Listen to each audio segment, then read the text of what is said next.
Welcome to Wedding and Event Insider. My name is Matt Sherry. I am your host, being produced by Mike Sherry, my brother.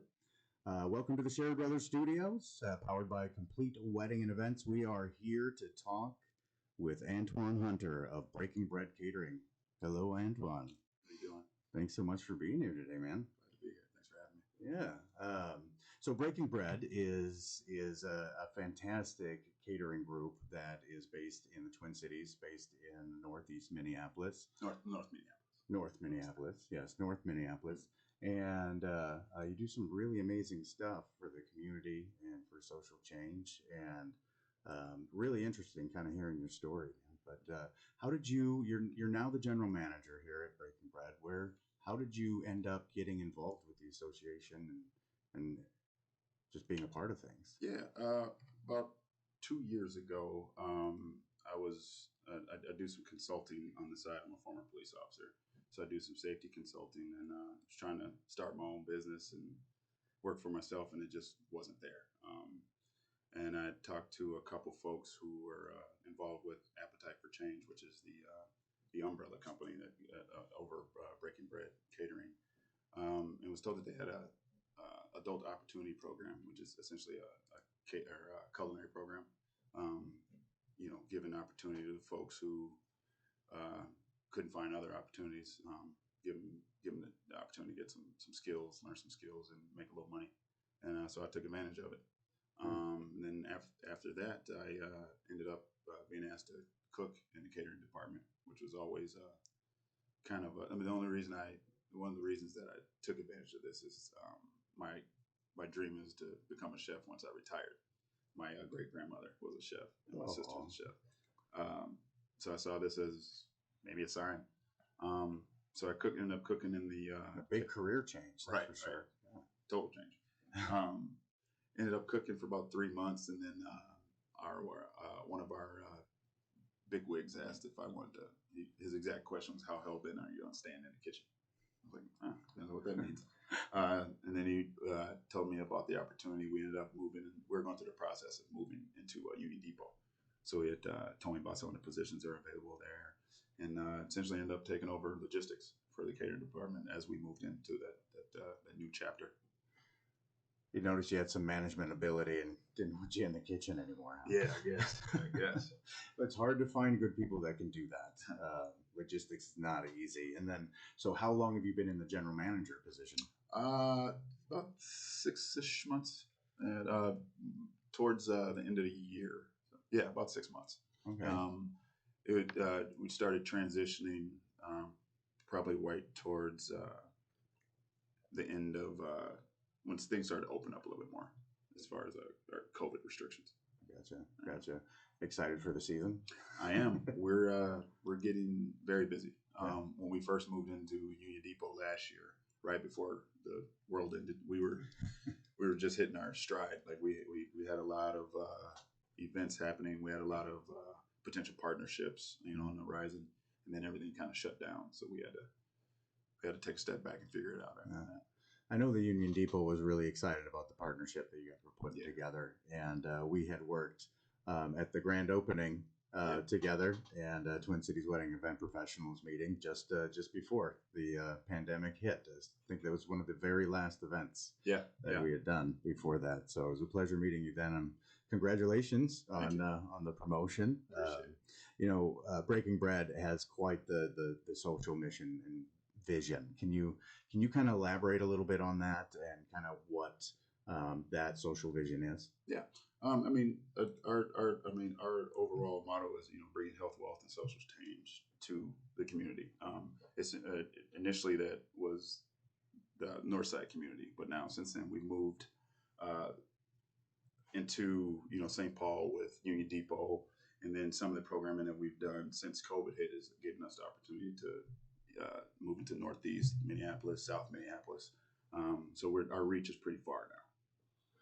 Are you doing offsite catering as well? I mean, you have the cafe, you have the other restaurant. Well, right now we have Union Depot. Union Depot. We're doing catering out of Union Depot. We've picked up a couple other partnerships with other venues. Both restaurants are on pause right now until do some restaffing and some rebranding.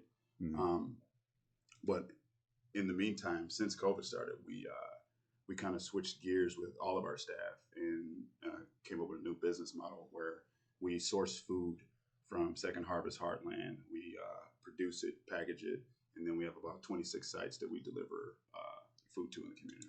Second Harvest, that is a fantastic group. And an awesome partnership. That's a really nice that you guys partner with them. So do you source a lot of your food from them? How do you source the food? We get some of our food from the bigger companies like your Cisco's and stuff like that. But some of the local places we get from are like Peterson Farms, and then the Good Acre. We source some food from Good Acre. But since we started working with the Minnesota Central Kitchen program, we've produced over 200,000 meals now. That is incredibly impressive.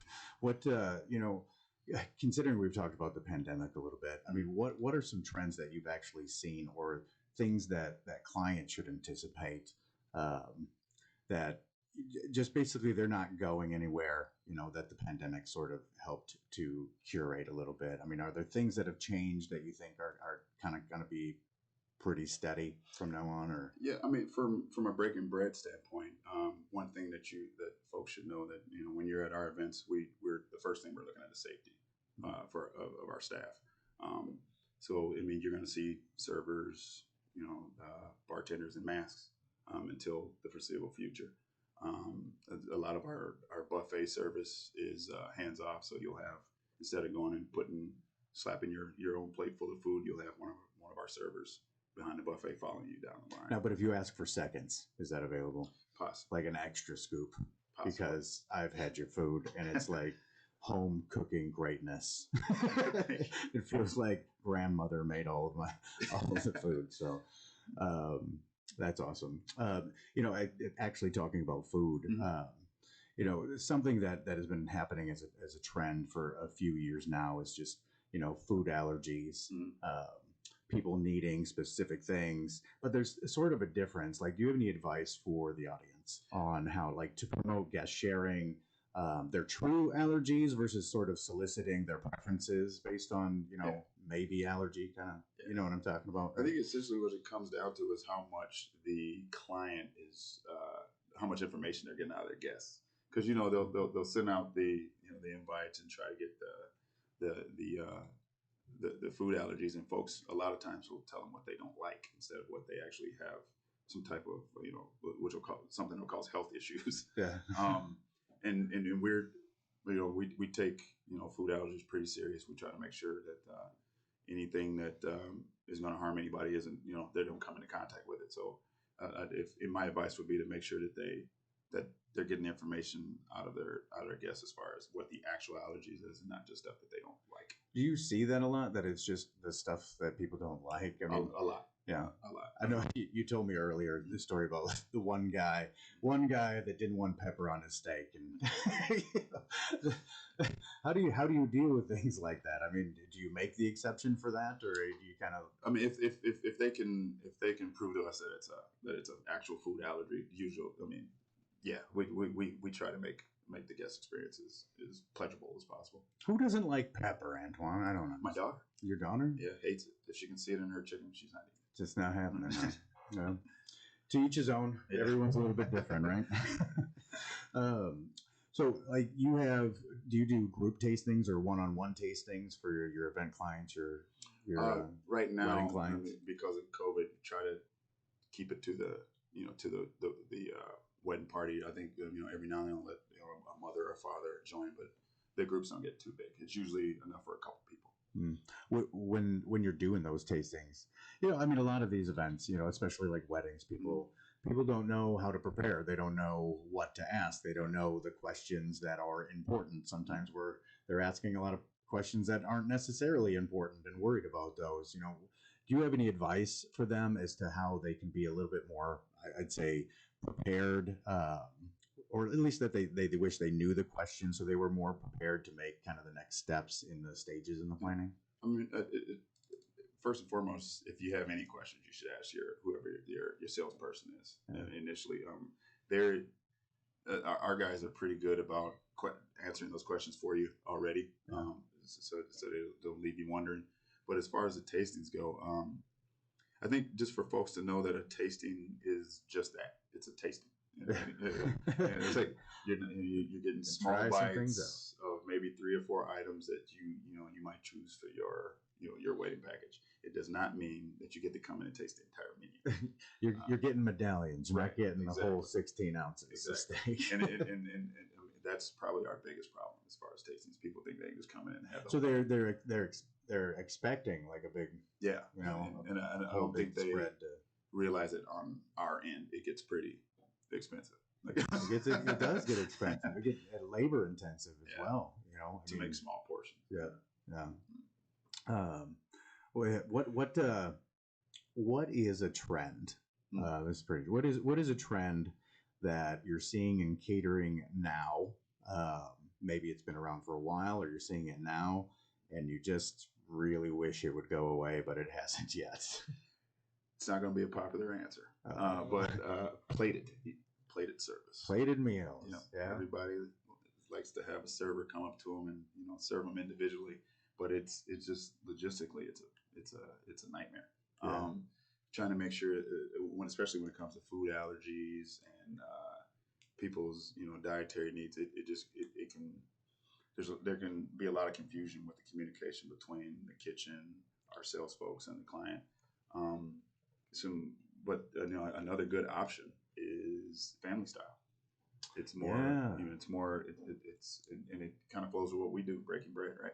Well, that makes a lot of sense. You're sitting there with your group, your family, essentially, and usually what it is as a wedding, you get to enjoy that food, and you together. still get to choose what you would specifically like to eat, so you don't have to worry about the very specific orders and that sort of thing. But it's still like it's plated, I mean, in a way, and that's actually more fun. I think it's more fun when people are sharing the dishes around, and it kind of continues conversation a little bit more. And it helps with the timeline of the programming too. The plated service, if you have a lot of people, it can take some time. And then with the buffets, you're putting your whole program on how fast people can get up there and grab their food. You're kind of you're serving them, and it just happens they eat, and everyone can kind of get served at the same time, pretty much. And you can pretty much count on that hour, and we're ready to go right on time, to the next thing. So that's awesome. You can also judge everybody who takes the big helping of mashed potatoes or whatever. You'd be like, whoa, hey, take it easy, right? You get that little look of that ire, like, isn't it too many potatoes? Yeah. I'm the last person to get that passed around. It's not coming back around. I'm making sure I take advantage of it.